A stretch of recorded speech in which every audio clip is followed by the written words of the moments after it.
Good morning, everybody. Back on trail for just a few miles out of Shawls Hostel here in Monson, Maine. We made our successful journey, our grand entrance into Monson, Maine last evening. Successful day of 19 miles of hiking. And we will describe that as Maine easy hiking. But luckily the terrain permitted us to make our way, achieve our goal, and we were motivated by Shawls' legendary breakfast. Today we are turning it into technically a Nero day of hiking, or a near 0 mile day of hiking. We've come back out to the Lake Hebron parking area where we pulled off trail last night. And we are hiking forward 3.3 miles into the Maine Route 15 trailhead, which is going to set us up for the beginning of the 100-mile wilderness. So today's going to be a short day, and we've had some extended discussions as to how we are going to make our way through the 100-mile wilderness and onto Mount Katahdin. Of course, the year of 2020 has been nothing but an extended list of challenges, not only for myself, but for all of us, including those of you at home. So, challenge here recently was arriving at the Kennebec River, and sadly, the Kennebec River ferry service is typically open until October the 9th. And sadly this year the decision was made to close it early, at the end of September. And I was aware of that and attempted to get there on time. It didn't work out that way. But fortunately the services were continued to be available for a small fee. And myself and Spurs and Muck were able to hire a local named Cheryl to shuttle us safely, or ferry us safely across the Kennebec River. And I strongly advise against anyone trying to ford that river, as while we were sitting there at the riverbanks awaiting Cheryl's arrival, there's dams upstream actually release water into the Kennebec, and we sat there within 5 minutes and watched the water flow up across the banks. Don't ever try to ford the Kennebec River, even though it may look very innocent, and you may be able to make an attempt to do that. Don't risk your life, seriously. We saw it in front of our eyes, and do not do that. Additional challenges have presented themselves.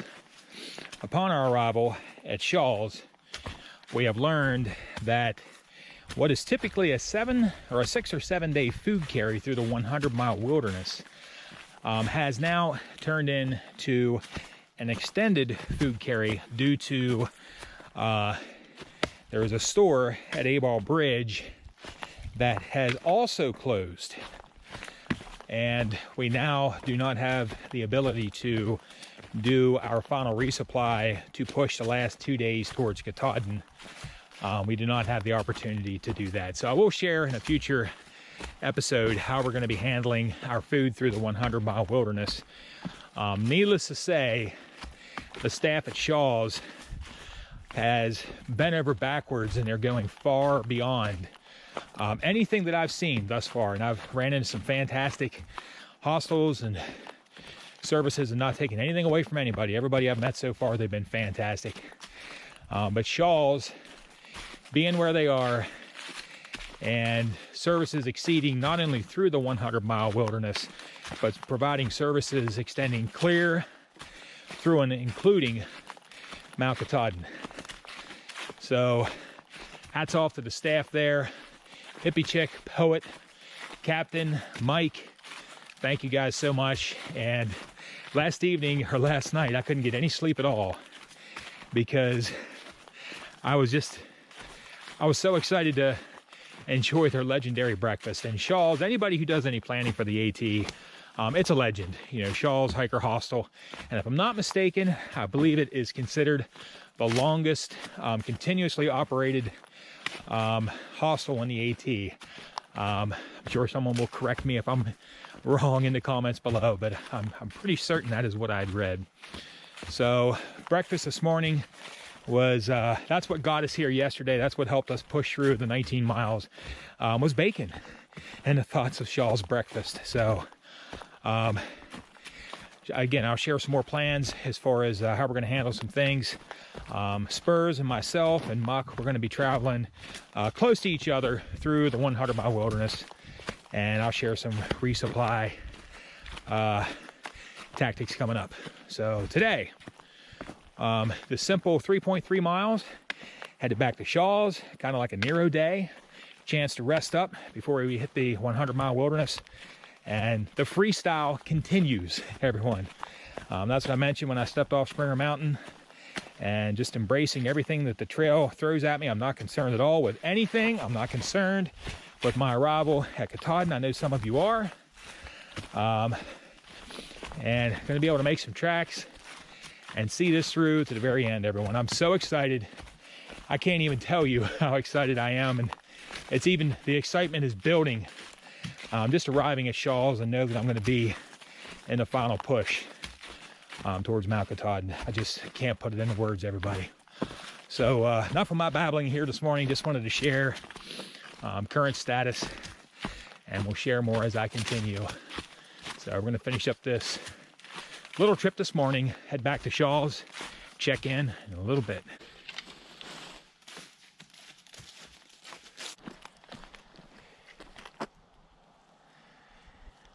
A view from mile 2076.5.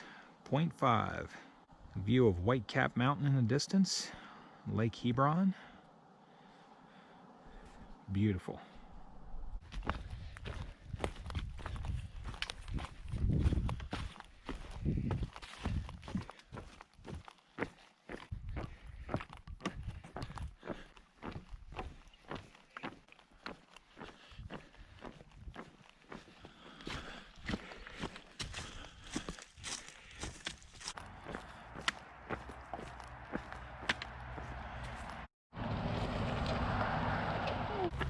The staff at Shawls will not only bend over backwards for you, but they will also drive backwards.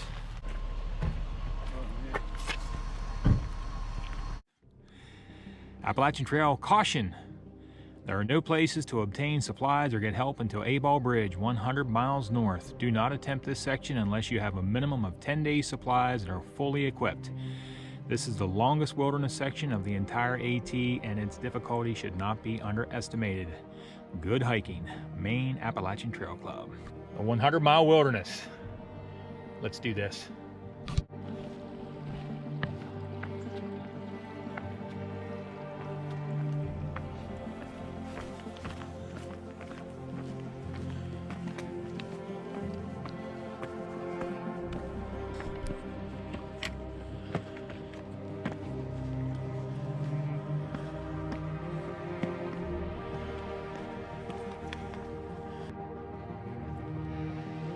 North Pond, everybody.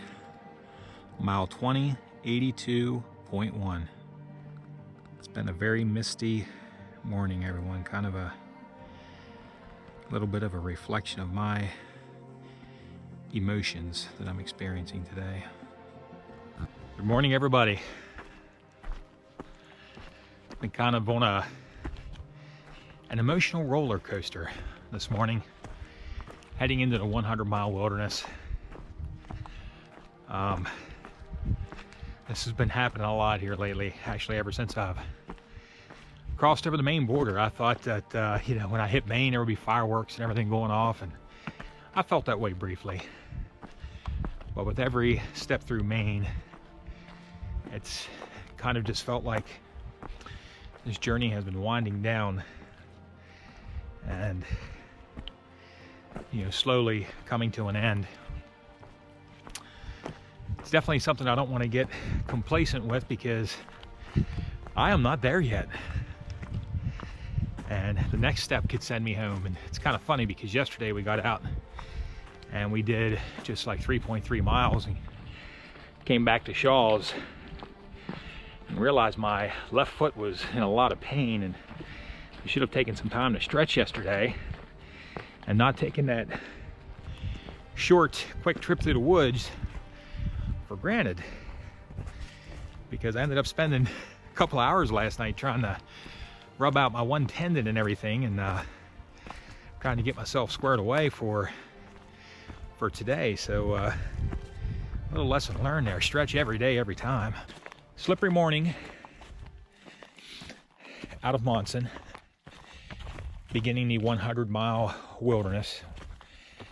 And coming into this, you know, you have this perception of being out in the wilderness by yourself for 100 miles, and you get here and you realize that you actually have some options.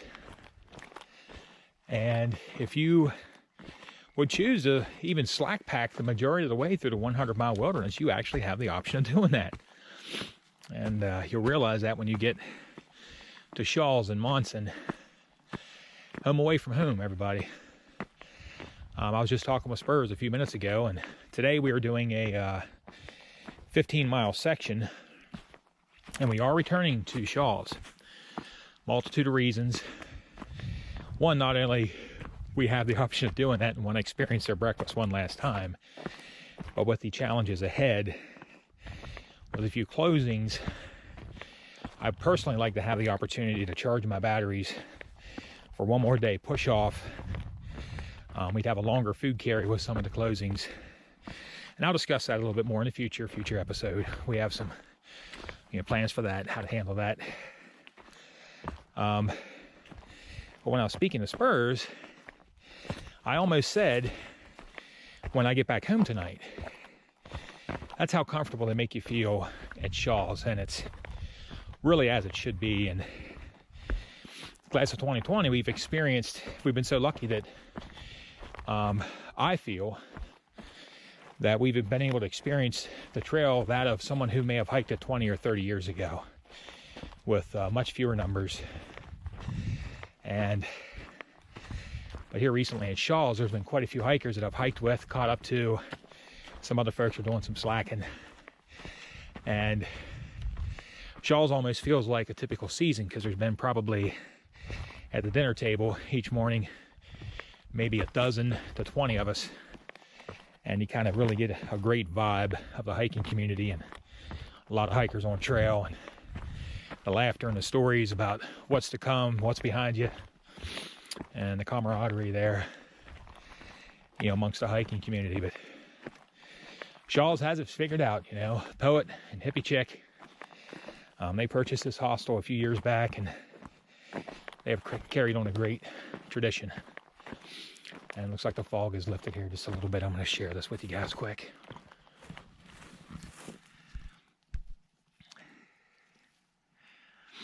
Beautiful morning, everyone. Even though it's wet and sticky out here. But I think, in general, the Shawls Hostel is as it should be. It's textbook everything of the hiking community. They make you feel that no matter what, no matter what you needed, if you were hurt, hungry, tired, needed direction, needed a hand up, your spirits lifted, they got your back 100%.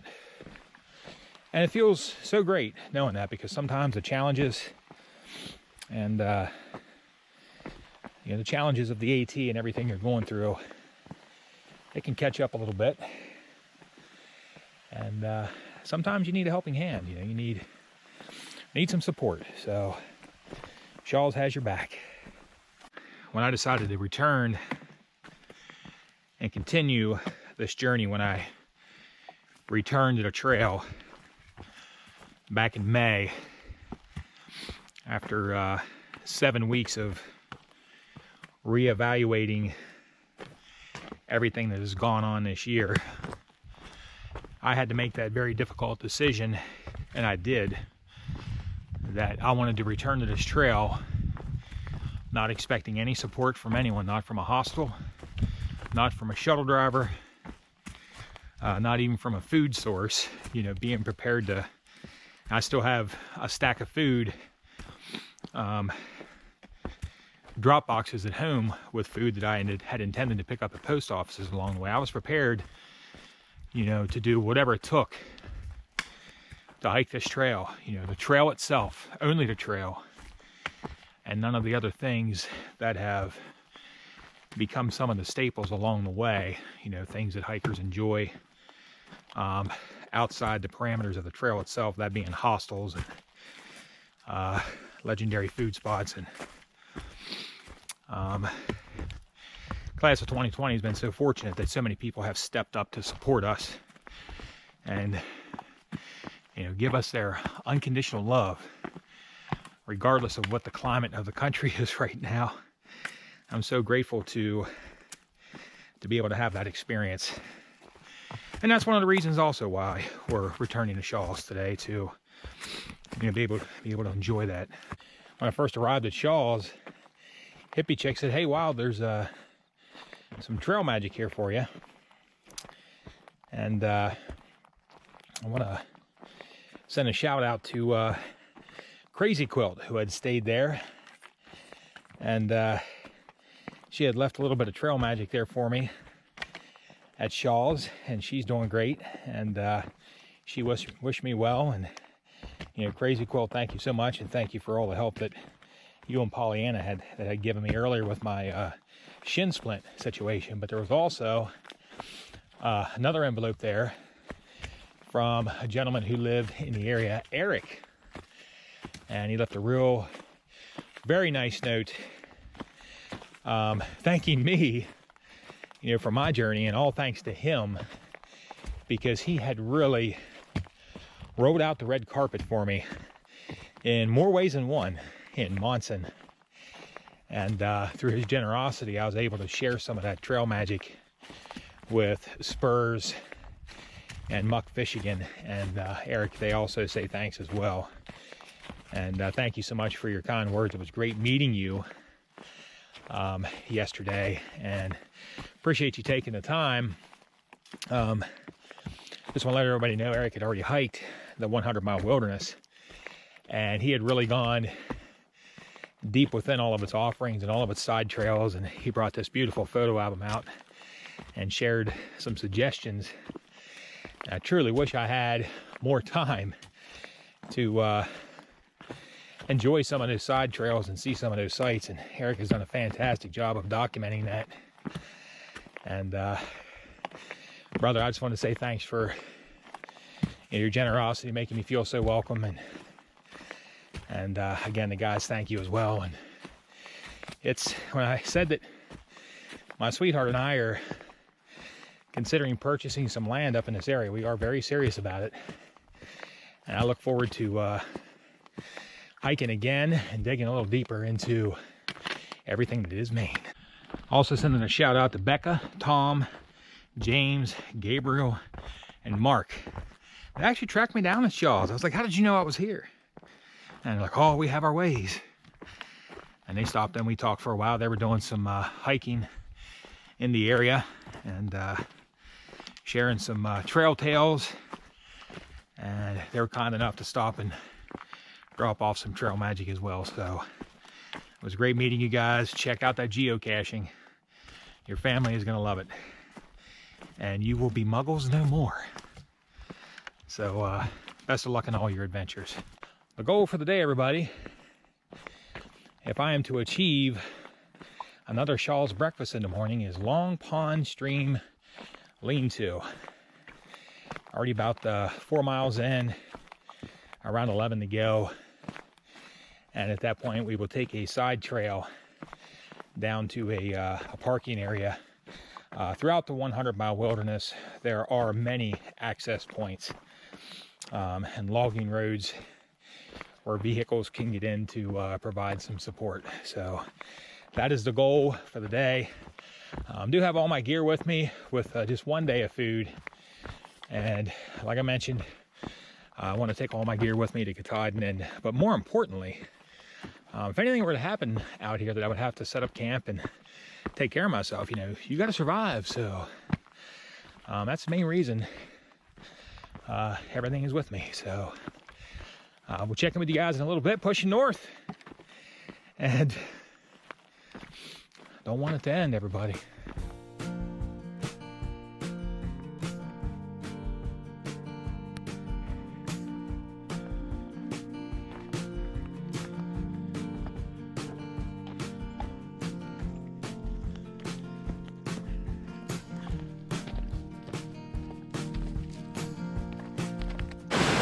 Little Wilson Falls, everybody, mile 2085.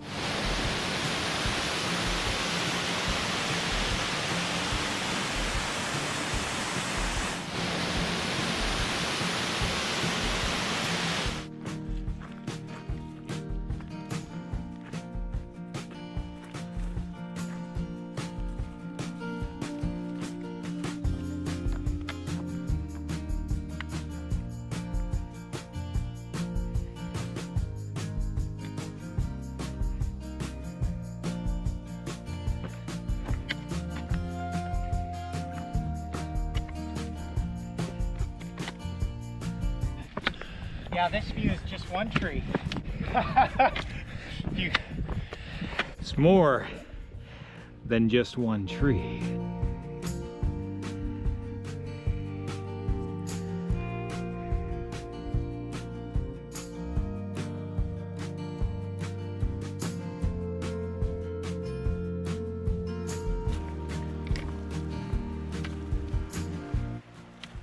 Okay, everybody.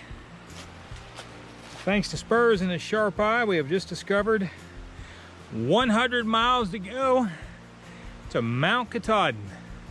Mile 2093, everybody. Onward to the Long Pond Stream lean-to in a few tenths of a mile, where we will begin to make our exit from the trail on a side trail down to an access point where Shawls will pick us up, and we will head back to the hostel for the evening. Turned into an amazing day today.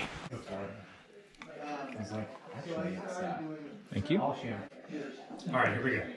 All right, to the trials and tribulations, to the bad days and the good, to coming out on top, to beginnings and to ends, and to continuing on past this to the next challenges in our lives. Cheers. Cheers. Cheers. Okay, everybody, I've returned to Shawls Hiker Hostel here in Monson, Maine, after hiking north from Maine Route 15 to the Long Pond Stream lean-to at mile 2093.6, giving me 15.1 miles for the day. Less than 100 miles to go to Mount Katahdin, everybody. Just finished up a wonderful family-style meal here this evening, prepared by the staff here at Shawls. Lasagna, salad, garlic bread, enjoying some wine, and also some champagne courtesy of Valley Forge. Kind of an early celebration of making it this far and getting to the edge of the 100-mile wilderness as we continue forward. So tomorrow, going to be getting up and heading back out to the trail bright and early after another signature Shawls breakfast. Yummy, everybody. And heading forward and moving past, or hopefully getting through the chairbacks tomorrow and onward into the 100-mile wilderness for the next few days, and then I'll explain more about how our food drop is going to be handled here in a future episode. So I do want to thank everybody for walking along. I can't believe less than 100 miles to go, and it truly is bittersweet, everybody. Everybody here has been talking about it, and it's been a great time here at the hostel the past few days. So everyone, looking forward to continuing on tomorrow. Thanks for walking with me. Good night, everybody. Take care.